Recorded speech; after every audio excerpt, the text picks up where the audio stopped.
Welcome to the Ascend B2B Sales Podcast. This is your host, James Jacoby.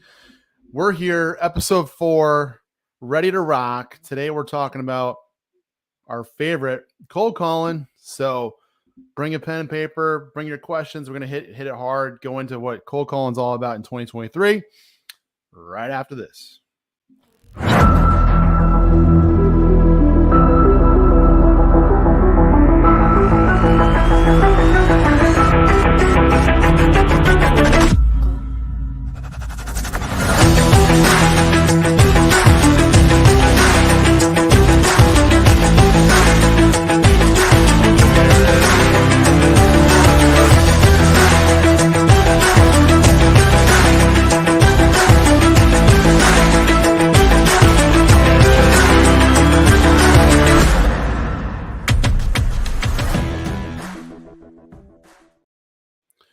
Hey guys, welcome to the Ascend Podcast Show. Glad that you're back. I hope you tuned in on Tuesday because we dug in hard on CRMs, which usually isn't the sexiest thing to talk about, but man, when you learn that it can increase your sales by 30% if you do it right, you might want to listen and tune in a little bit more. So we talked about a lot of stuff there. I'm just going to show a couple highlights of that real fast in case you missed that show. Like this guy, CRM software can boost your sales by 29%, productivity by 34%, and improve your forecast accuracy by 42%. I mean, don't you like to be right? Most people do, right? So man, imagine that though. That's even on a small business. We talked about the numbers. You're making 50 grand a month in sales. You use the CRM better today than you did yesterday. You put it in and really build it out. Can increase your sales by 30%. Dude, that's huge. That's huge cash flow for a small business. So if you have more questions on the CRM stuff, guys, we'll bring that topic back. We got a lot to talk about there with cadences and automation and design and all that use cases, all that kind of stuff. But Really, really important topic. But today, we're not talking about that. We're talking about something else. We're talking about cold calling. That's right, cold calling. Who likes to do cold calling? 8 out of 10 people, maybe 9 out of 10 people will say, I don't like to cold call. But I'm going to tell you what, cold calling is really awesome and it works. And it's not a one all be all, but it definitely should be a part of your sales cadence, multi-channel outreach and process. 100%. So even though today we're on the remote, digital landscape in business, and you got a lot more remote things going on now, still works. Still works. I got some stats for you. I'm going to throw up on the screen here. Just you can share these with your team. These are real. This is what's really going on right now. And some of this you might know. Some of it you don't. But there's some really interesting stats here that I can say I will concur. I agree with. Again, we just share, independent third-party research on a lot of this stuff because, we want to not just take our word for it, take the research for it, right? So a couple things about cold calls, guys, is it's 2023. More than ever, people have this guy right here, their phone. That's my wife, by the way. On their screen, on their phone, but they're carrying around their pocket all day, right? So getting them on the phone, mobile numbers, text messages, it's where it's at, right? It's where it's at. It's where the attention is. People looking at the phones all day. So cold calling is really a must part of your process. You got to call. It interrupts the day. And before I get into the weeds on the numbers and the stats, I want you guys to think about something, right? When's the last time you got a cold call? I get them every day. I don't know about you. I don't even answer most of the numbers that call me. I just put them to voicemail. But here's the thing. And you're probably like, see, that's why I don't do cold calls. Well, once in a while I do pick up and I'll check my voicemail still. And I check my text messages. And here's something that I don't see very often. A voice note in a text message. Don't see that too often. You might want to check that out. But here's the thing, right? On the occasion that I do take a cold call, what happens most of the time? One, at least for me, right? If I take a cold call, most of the time I can hear someone's in a call center. That doesn't sound very fun. Two, they can barely say my name right, if at all. That's wrong. They clearly don't show that they've done any research or know my company at all, right? That's usually the feel that you get on a cold call, right? Which is why we think they suck. But what if you got a cold call and it didn't sound like that at all? What if you got a cold call and the person was like, hey, I'm just going to use a random name right now. We'll just go with Sarah. All right. Say I'm calling Sarah. Hey, Sarah, James from Ascend. How you doing today? Hey, I'm doing well. Great. Is this a bad time? No. Hey, I'll be right to the point. I know this is an unexpected call. The reason why I'm calling is I was taking a look at your company. I was doing some research on LinkedIn on the website. Saw that you guys are up to doing this. And I just wanted to know, like, how are you guys doing right now with your outbound sales efforts and doing lead generation? I just made that up, right? But if we can say, one, hey, I've done some research, I noticed some stuff on my research, like that you're doing this, have a question on a topic that you would care about, which is what we do, right? And I want to just learn about how that's going, and I sound like a normal person, they're gonna want to talk to me, right? Like if someone called me and did that and just showed a little bit of like, hey, I looked you up, I really liked the podcast you did on Tuesday on the topic on CRMs. I thought that was really cool. And I just wanted to ask you a question about your business. You got a second? I'm going to give that guy a couple minutes, right? So here's the stats that back that assumption and that feeling up, right? All right. You ready for this? The success of a cold call is 93% of your voice tone.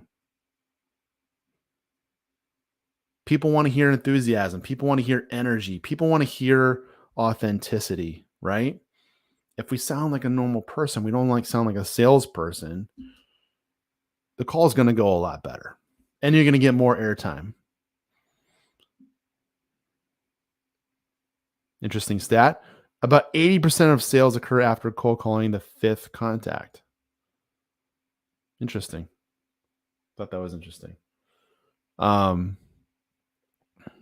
don't give up on one, right? What's another stat we talk about every show? Keep putting it up because I want to drill it into you.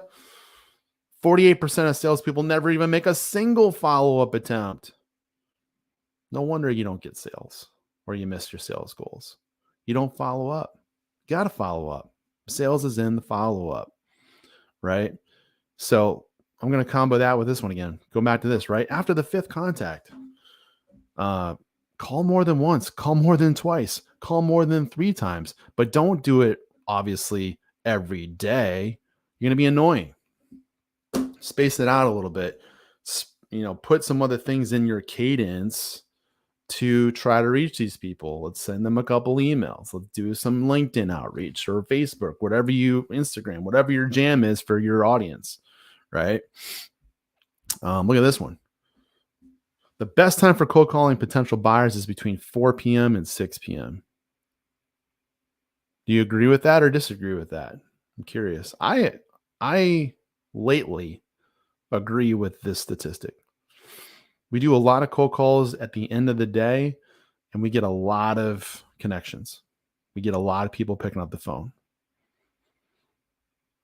My assumption with that is, well, it's because they're kind of finished with their day. They're not in meetings anymore, and they're at their desk, and they're just trying to finish up work. Probably makes sense then why they're available between 4 and 6 p.m., right? I've been in B2B for a long time, and it depends, right? Like if you're calling all across the US, that's one thing. If you're calling local market, that's one thing. So know and understand when and why you're calling. Because like, for example, if we're calling West Coast numbers and I'm on the East Coast and right now, not right now, but this morning, if it was like 9:30 and I want to make a call to a West Coast number, that ain't going to make a lot of sense. I'm going to call this guy at 6:30 in the morning. Probably ain't going to really like getting a phone call at that time, right? So you got to be smart when you're calling and what time and who you're calling to. But if you know the contacts are in that 4 to 6 p.m. window, watch what happens. I bet you get a lot of calls picked up. This other thing from this report that we're taking a look at here is Wednesday is the perfect day. It says the perfect day in here. Wednesday is the perfect day for cold calling potential customers. Maybe. I'd actually say we've had a lot of success on Fridays. Why? Because it's the end of the week. People are checked out for the weekend. They're happy it's the end of the week. They're pumped because in 4 to 8 hours from now, they're going home and they're going to have a nice long weekend. So my thing always has been, hey, get people on the phones, between like 9:30, 10 a.m. to like 1 p.m. on a Friday. And you're going to talk to some happy people that are much more carefree. They're not as stressed out as they were 2 days ago in most cases. And the calls will go pretty well. So I'm going to throw that in there from personal experience, but try calling people on Friday mornings before they check out of the office for the day. Now, if it's the summer, which we're in right now, they might have summer Fridays and then they're not going to be there. But on average in the year, Fridays do pretty well. Mondays, not so much. Mondays, it's super, super business. Everyone's super focused. It may not be the best time to call someone on Monday morning. They're just getting situated. You may disagree with that, but I would tell you, afternoons, Tuesday through Thursday, Friday mornings, in my opinion, it's my opinion and experience, best time to call. So what do you do then with the other times of the day? LinkedIn, email, some follow-ups from warm leads, right? But the point is, guys, cold calling ain't dead. Cold calling is very much alive, very real. And it works if you got the right tone, the right energy, the right preparation, or the right, pseudo script, like a good framework to operate from, right? And it's not that hard. It's actually very, very simple. You literally just need to greet the person, be super energetic and nice. Um, Mention your name and who you're from, why, note, mention something about the research you've done. Mention something. Connect, use a bridge. That's a really important piece of the cold call. It's have something to point to. Either like, hey, we're in a networking association together, or hey, saw that you were engaged on a recent marketing campaign, or hey, noticed that we just connected and we're talking to each other on LinkedIn. Like, what is the bridge? Try to always have a bridge. It just makes the call warmer, and it brings down the threshold of like, oh my God, why is this person calling me? Right. And then, go into, well, here's the reason why I'm calling you. Be direct, be concise, and you're going to have success with that call. Because people, if you sound like a normal, genuine person with some, some value that seems apparent, I'm going to want to listen for a little bit, because I've already made the decision to invest a minute or two of my time. So I want to get the most out of the next couple of minutes. I'm going to listen in. But if you're not prepared, if you're just, if your script is super impersonal, if your tone is flat, those are just things that are not going to do well for converting cold calls, because you really only have a couple layers of this. I don't know if you've ever broken down a cold call before, but really it comes in layers. It's actually very similar, I would say, to a VSL. If you guys have ever, studied or built a video sales letter or VSL page, or even an ad, I mean, in a lot of ways, they're similar in the sense of attention, right? Like, I think it's been a minute since I've looked at the Facebook metrics of how they measure, but I want to say, and if you guys know the answer here, just put it in the comments. But I think it's something like 3 seconds. Like 3 seconds, you get engagement metrics, triggering once someone's checking you out for 3 seconds. So you got, like, let's just call it 3. It might be less or more, but it's no different than a cold call. If you time the intro to a cold call, it's about 5 to 7 seconds, maybe 10 on the long end, 5 to 7 though. So in the first 5 to 7 seconds, I can hear energy, I can hear tonality, I can hear, is this person professional? Are they sharp? There's a lot that you can hear in a few seconds. So you got to nail the first 5 to 7 seconds of a cold call, no matter what. And then it's all about, again, hey, the bridge and the reason. The bridge and the reason for my call. And that's the next layer. Is as soon as you finish with that, and it's got to be short too. It's got to be about maybe another 5 to 10 seconds there. It's got to be short and concise. They make the decision. They're going to say, sure, I got 30 seconds or I got a minute. And you get another 30 seconds to a minute plus to talk and ask a question or two max. So if you guys think you're going to get a lot of information and ask a lot of questions on a cold call, and that's your expectation, I would lower that. If you are great at starting this call and getting permission to talk longer, then yeah, you can ask more questions. But when you think about what do you want to get out of a cold call? What do you want to get out of a cold call? What's the outcome? What's the thing that you're measuring? What's the goal? In most cases, your goal is most likely to book a meeting. If you're a sales development rep, you got salespeople, you want to book a meeting, right? And or you want to at least confirm intelligence of that person or the company or the account that you're trying to get into and prospect to. You want to confirm that your data is good. So we all do this. I was doing some cold calls last week with my team. I jump in the foxhole every week with my team, whether it's a couple hours on the phone in a week, or I spend a couple, some full afternoons with my team. It just depends on my schedule. But as a leader, by the way, segue, spend time with your team. Like spend time in the foxhole and see what it feels like. Remember what that is and get perspective, because it makes it a lot easier to manage and set fair expectations and even demonstrate what a good call looks like.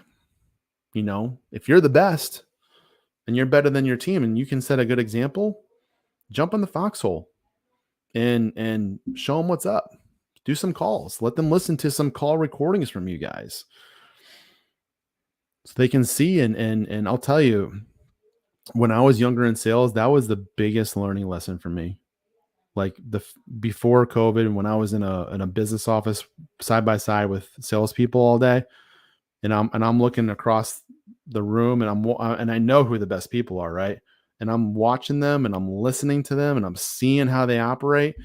Man, that was the best learning experience I personally had in sales, to see what a successful person did in real time.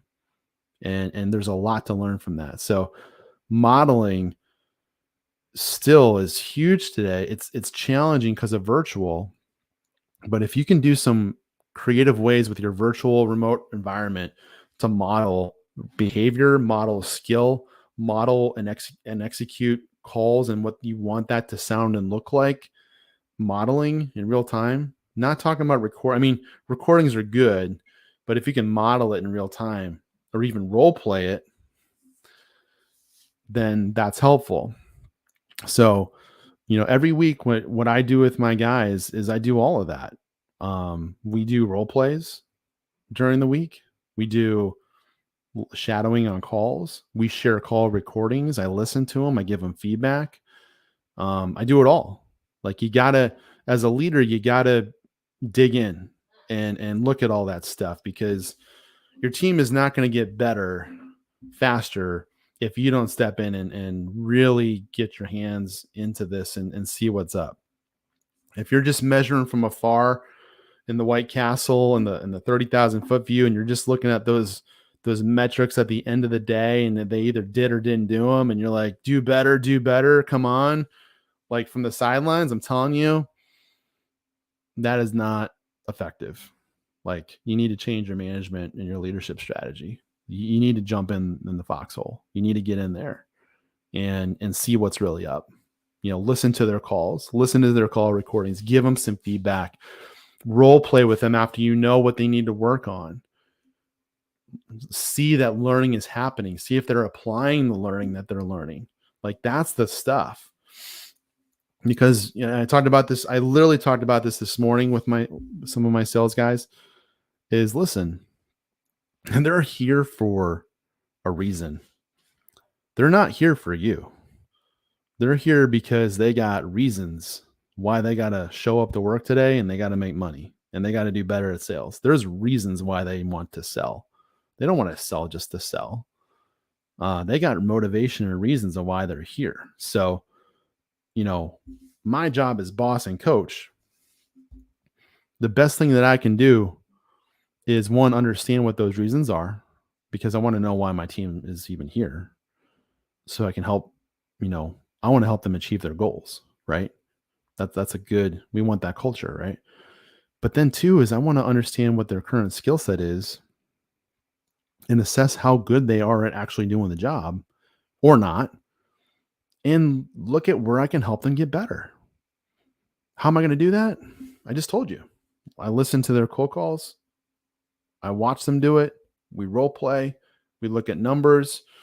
We look at time management and planning your day. That's a big one. But you gotta, cold calling guys and then mentoring and training on that If you're doing all that, you are going to see results. You are going to see a difference. If you just have cold calling as part of your process and you manage it from afar and it's just that's all you do, it's probably not going to be as effective as it can be and will be if you do what I just said. So let me know what you think about all that, because that's my experience, and I'm just sharing you guys truth, real experience, and then some stats, right? But share with me if you got some insights there on what you guys do for cold calling and how you feel about it. But it does work, and it's necessary. People still like to connect, by the way. Like they like to talk to a real person and have a good conversation. So, and just as I said that, because you might have been thinking it, here's the research. I got research. Here's the research.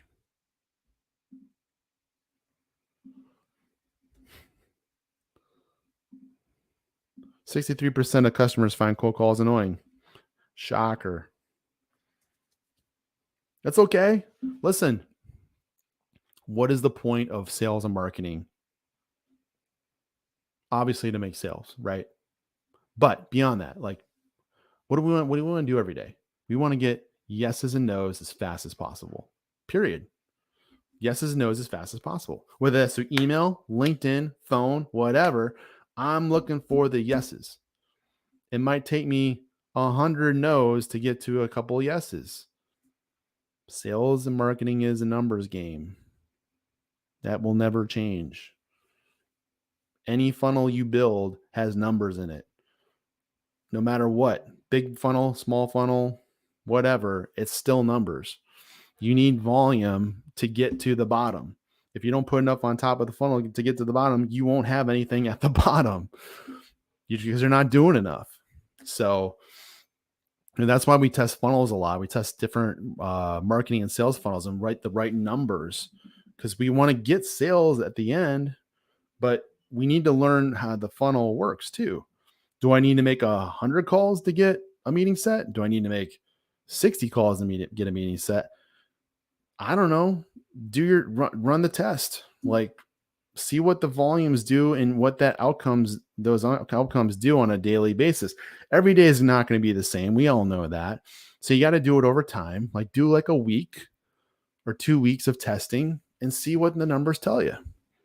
But if you wanted to increase your chances of success, do the things that we talked about on this podcast today. Because when you really spend the time and slow down and work with your team on the cold call execution and have it just be pitch perfect, you're going to get way better results with that piece of your outreach. It's not the only piece. It shouldn't be, but it's got to be part of it. It's got to be part of it. So, that's all the time we have for today. So I'm going to wrap it up. But thank you all for joining this episode of 4 for cold calling, the B2B Ascend Sales Podcast. If you have questions on this topic, I'd love to hear from you. Put a drop in the comments. I'll reach out to you.